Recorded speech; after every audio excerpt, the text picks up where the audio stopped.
জিনিসটার আসলে টেস্ট কেমন এটা বোঝাই ছিল আমার মূল টার্গেট। লাইভ বেকারি থেকে পণ্যটিগুলো কিনে নিতে হবে, এই জন্য লাইভ বেকারিতে আসছি। তো প্রথমে আমরা আলু, গাজর, ফুলকপি, মটরশুঁটি, টমেটো এরকম টাইপের কিছু শীতকালীন সবজি এগুলো নিয়ে নিছি, কারণ এগুলো হচ্ছে আমাদের যে রান্না করার ডিশ সেটার মূল ইনগ্রিডিয়েন্টস। তো আমি বললাম বউরে যে এই ধরনের একটা ডিশ আছে, দেখছি ভিডিওটা, আমার ওয়াইফকে দেখাইছি, ওকে বললাম এরকম টাইপের ডিশ ঘরে রান্না করে দাও। সো সেই কাজে জড়ে গেল, সবগুলো সবজি কেটে সিদ্ধ করে, এই যে লবণ মরিচ দিয়ে সিদ্ধ করে সেইগুলো ম্যাশ করা শুরু করলো। এটা তার একটু কষ্ট হয়েছে, তাই তার পাশাপাশি আমি একটু তাকে হেল্প করে দিছি। আর এরপর আমরা যেটা মূল, যে ফ্রেশ বানসগুলো দেখছিলাম আমি লাইভ বেকারিতে, তো আমার কাছে ওইগুলো খাইতে খুব ভালো লাগে, কারণ লাইভ বেকারির বন্ডটি যেগুলো সেগুলো কিন্তু খুবই ফ্রেশ হয়, খুব সফট হয়।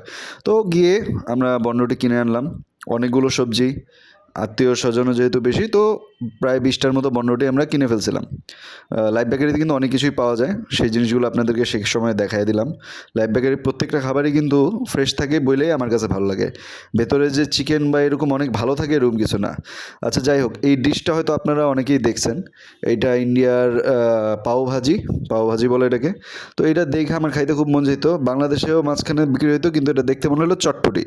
সো আমি বললাম এটা তো আসলে খাবার না, অথেন্টিক টেস্ট পাওয়ার জন্য ওদের দেশেরই একটা মশলা, এভারেস্ট মশলা, আমি ওটাই কিনে আনছি, যেন খাইলে মনে হয় যে না ঠিক আছে, এইরকমই খাইতে। কারণ আমরা কিন্তু এর আগেও একবার আমাদের চ্যানেলে যদি ভিডিওটা খুঁজেন দেখবেন যে পাওভাজির রেসিপি আমার বউ বানাইছিল অনেক আগে, কিন্তু আমাদের কাছে মনে হয়েছে যে টেস্ট কি আসলে এরকম না, আমরা হয়ে গেছে আর কি, যে অ্যাকচুয়াল মশলা ইউজ করি নাই বইলা টেস্টটা ভ্যারি করছে।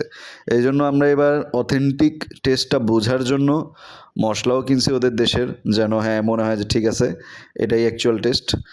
আর ওই মশলার সাথে রান্না হচ্ছে, পেঁয়াজ টেয়াজ ভুনা করে দেওয়া হইলো।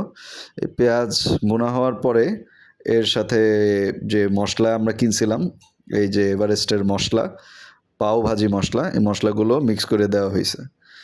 আপনারা পাওভাজি কি দোকানেরটা কিনা খাইছেন কিনা আমাকে একটু কমেন্ট করে জানাবেন। আমি যখন আমাদের এখানে বের হয়েছে আমি খুব ডিসঅ্যাপয়েন্টেড হয়েছি, দেখে মনে হচ্ছে চটপটি। সো এটা আসলে চটপটি না, ডাবলির কোনো খেলাই নেই এখানে।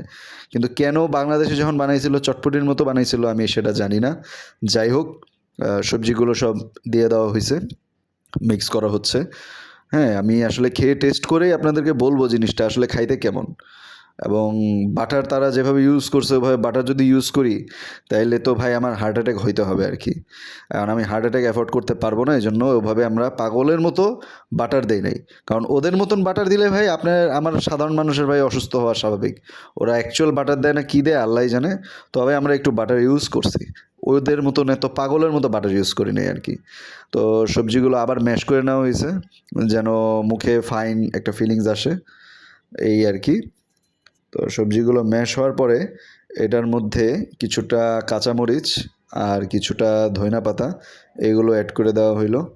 এগুলো আসলে খুবই ম্যান্ডেটরি ছিল, বুঝতে পারছি খাওয়ার টাইমে কাঁচামরিচটা খুব দরকার, কারণ একটা স্পাইসি কিক না থাকলে কোনো খাবার আমার কাছে পার্সোনালি মজা লাগে না। আমার কাছে একটু ঝাল খাইলেই জিনিসটা ভালো লাগে, অনেক ঝাল না হইলেও একটু ঝাল হওয়ার দরকার আছে যে কোনো খাবারেই। ম্যাশ হচ্ছে, এই ম্যাশ হওয়ার পাশাপাশি বনরুটিগুলো কাইটা দিলাম। বনরুটিগুলো কেটে এটার ভিতরে আসলে আমরা স্পাইসেসগুলো অ্যাড করব। বনরুটি যে দেখেন খুবই ভালো, উপরে কিন্তু একটা গ্লেজি ভাব আছে। এটা হচ্ছে লাইভ বেকারি বনরুটি, আমার কাছে পার্সোনালি খুব ভালো লাগে। আপনারা ট্রাই করে দেখবেন, যদি অনেকে ভালো ভালো বেকারি বনরুটি খান, মাঝে মধ্যে লাইভ বেকারি বনরুটিও খেয়ে দেখেন যদি না খেয়ে থাকেন। তো ধইনা পাতা দেওয়া হইলো কড়াইয়ে, তার সাথে একটুখানি মাখন, এই মাখনটা ধইনা পাতার সাথে একটু নাড়াচাড়া করে লাগাই দেওয়া হইলো। এটার উপরেই আসলে আমরা বনরুটিটা দিয়ে দিব। মশলাটাও দিয়ে দেওয়া হয়েছে একটু, যেন বলা না যায় যে টেস্ট ওদের মতো হয় নাই, এই জন্য আমরা বুঝতে পারতেছি না আসলে কেমন।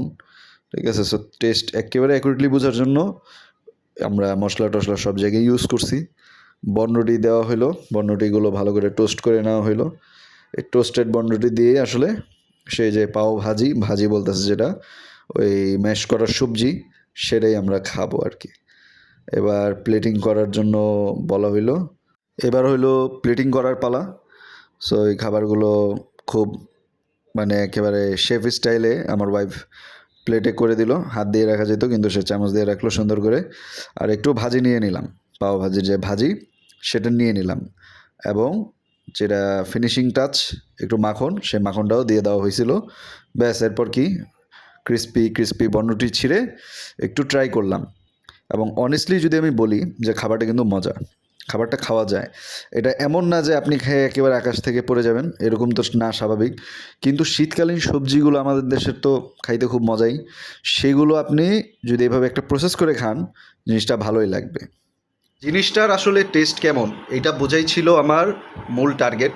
আমরা তো টিভিতে ছবিতে ছোট থেকে দেখছি যে পাওভাজির ঠেলাগাড়ি আছে। আমাদের বাংলাদেশেও আপনাদের ছবিতে দেখাইছি প্রিভিয়াসলি যে একটা পাওভাজি বের হয়েছিল, দেখলে মনে হয় চটপটির মতো। তো এই জিনিসটা আসলে খাইতে কেমন বোঝা হয়নি, এই জন্য একদম অথেন্টিক ওদের দেশেরই পাওভাজি মশলা দিয়ে আমরা জিনিসটা বানায় খাইলাম। খাইতে সত্যি বলতে একটু ডিফারেন্ট, এই জিনিসটার টেস্ট একটু ভ্যারি করে। আর যেভাবে প্রসেসিং করে রান্না করা হয়েছে আপনারা খেয়ে মজা পাবেন। যদি এই শীতকালে যেহেতু বাংলাদেশের বাজারে অনেক ধরনের সবজি থাকে, তাহলে আপনারা যদি এরকম একটা ডিশ বানান ঘরে, খেয়ে মজা পাবেন। মশলা ইউজ করতে পারেন, এই মশলাই যে ইউজ করতে হবে এখন আমি বলি যে না, আপনারা চাইলে বিভিন্ন ধরনের মশলা ইউজ করেও বানাইতে পারেন। এই জিনিসটা যে প্রসেস, যে সবজির ম্যাশ করে খাওয়াটা, রুটি আপনারা রুটি দিয়ে খাইতে পারেন, তন্দুর রুটি দিয়ে খাইতে পারেন, নান রুটি দিয়ে, বনরুটিও খাইতে পারেন। তো যেভাবেই খাবেন জিনিসটার টেস্ট লাগবে, এটাই ছিল মূল কথা। একটা ছোট রিকোয়েস্ট হচ্ছে আপনাদের জন্যই ভিডিও করা, ভিডিওতে একটু লাইক দিয়ে দিন, সাবস্ক্রাইব করে দিন। নেক্সট অনেকগুলো রেস্টুরেন্টের ভিডিও আসবে, বাফেটের ভিডিও আসছে, সো স্টে টুনড। আর ফেসবুকে হলে ফলো করে দিন। That's it, thank you for watching.